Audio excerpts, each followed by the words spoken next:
ஹல்லேலூயா. உங்களை பார்க்கறதுல கிறிஸ்துவுக்குள் ரொம்ப சந்தோஷப்படுறேன். கர்த்தர் உங்களை ஆஸ்வதிப்பார். நீங்களும் ரொம்ப நல்லா இருக்கணுங்க. இந்த வாய்ஸ் கேட்குற எல்லாரும் நல்லா இருக்கணும். என்னுடைய சத்தத்தை கேட்குற உங்க வீடுகள்ல, உங்க உள்ளத்துல, இல்லத்துல பெரிய சமாதானம் உங்களை நிரப்புவதாக. ஏமேன். பாருங்க, நமக்கு ரொம்ப ஒரு ஆசை என்னன்னா, யாராச்சும் என் கையை பிடிச்சி தைரியமா இருன்னு சொல்லணும் இல்ல.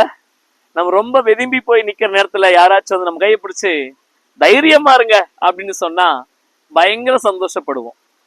ரொம்ப துக்கமா இருக்கிற நேரத்துல நம்மள அப்படி அணைச்சு அவங்க கைய நம்ம சோல்றல, நம்முடைய முதுகுல தட்டி கொடுத்தா நமக்கு ஒரு பெரிய தைரியம். சின்ன வயசுல ரோட்ல நடக்கும்போது அப்பாவுடைய கையை பிடிச்சி நம்ம ரோட்ல நடக்கிறோம்னா ஒரு பெரிய வீரம்.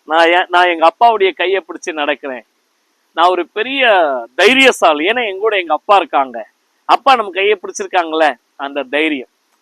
தேவ பிள்ளைகளே, இன்னைக்கு நம்முடைய வாழ்க்கையில எல்லாருக்கும் ஒரு ஆசை இருக்கு. என்னன்னா, என் கையை பிடிச்சு நடத்த எனக்கு புத்தி சொல்ல யாராச்சும் வேணும்.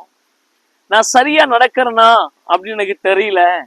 சில நேரத்தில் நான் எடுக்கிற முடிவுகள், நான் பேசுகிற வார்த்தைகள் கூட தவறாக தெரிகிறது. அதனால நான் என்ன செய்யன்னு தெரியல, நீ ரொம்ப வேதனைப்படலாம். ஆண்டவராக இயேசு கிறிஸ்து சொன்னார், வாசிங்க உபாகமம் 31ஆம் அதிகாரத்துல 6வது வசனம் பாருங்க. நீங்கள் பலன் கொண்டு திடமனதா இருங்கள், அவர்களுக்கு பயப்படவும் திகைக்கவும் வேண்டாம். உன் தேவனாகிய கர்த்தர் தாமே உன்னோடே கூட வருகிறார்.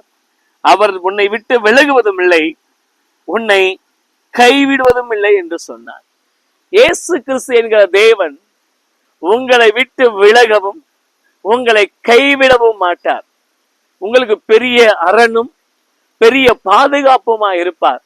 பாருங்க, நிறைய நேரம் நம்முடைய போற பாதை ஆபத்தானது, மரணத்தின் வழிகள், ஸ்தோத்திரம், குற்றப்படுத்துகிற மனுஷர்கள், முள்களும் கல்களும் நிறைந்த பாதையிலே நாம் நடந்து கொண்டிருக்கிறோம்.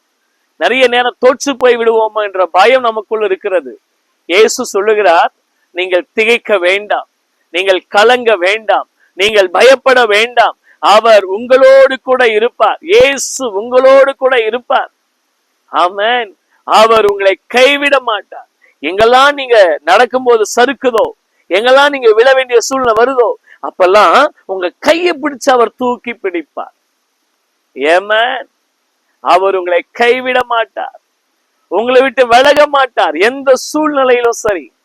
மனுஷர்கள் நம்ம கிட்ட பணம் இருந்தா இருப்பாங்க, வசதி வாய்ப்புகள் இருந்தா இருப்பாங்க, அழகு இருந்தா இருப்பாங்க.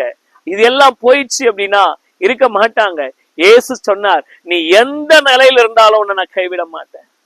உனக்கு ஆண்டவர் இன்றைக்கு சொல்லுகிறார், நீ எந்த நிலையில இருந்தாலும் அவர் உங்களை கைவிட மாட்டார். ஹல்லேலூயா. உங்களை விட்டு விலக மாட்டார். ஒண்ணுமே இல்லையா, அவர் உங்களை போஷித்து காப்பாற்றுவார். நீங்க எதற்கும் பயப்படாதீங்க, நீங்க எதற்கும் கவலைப்படாதீங்க. ஆமென். நீங்க எல்லாம் சொல்லணும், இயேசு என்னை கைவிட மாட்டார், அவர் உன்னை கைவிட மாட்டார், உன்னை விட்டு விலக மாட்டார். எப்படி சின்ன வயசுல ரோட்ல போகும்போது அப்பா கையை பிடிச்சா ஒரு பெரிய தைரியம் இருக்குமோ, அதே போல இன்றைக்கு உங்க வீடுகள்ல வந்து உன் கையை பிடிச்சு நடத்துகிற ஒரு பெரிய இயேசு கிறிஸ்து, பெரிய ஆண்டவர் உங்கள் அருகிலே இருக்கிறார். அவர் கையை மட்டும் அங்க பிடிப்பாரு, நெஞ்சாறு அணைத்துக் கொள்ளுவார். அவர் உங்களை சுமப்பார், உங்களை ஏந்துவார், உங்களை தப்புவிப்பார். ஆமென். கர்த்தருடைய ஆசீர்வாதம் உங்களுக்கு உண்டாகட்டும். God bless you. Amen.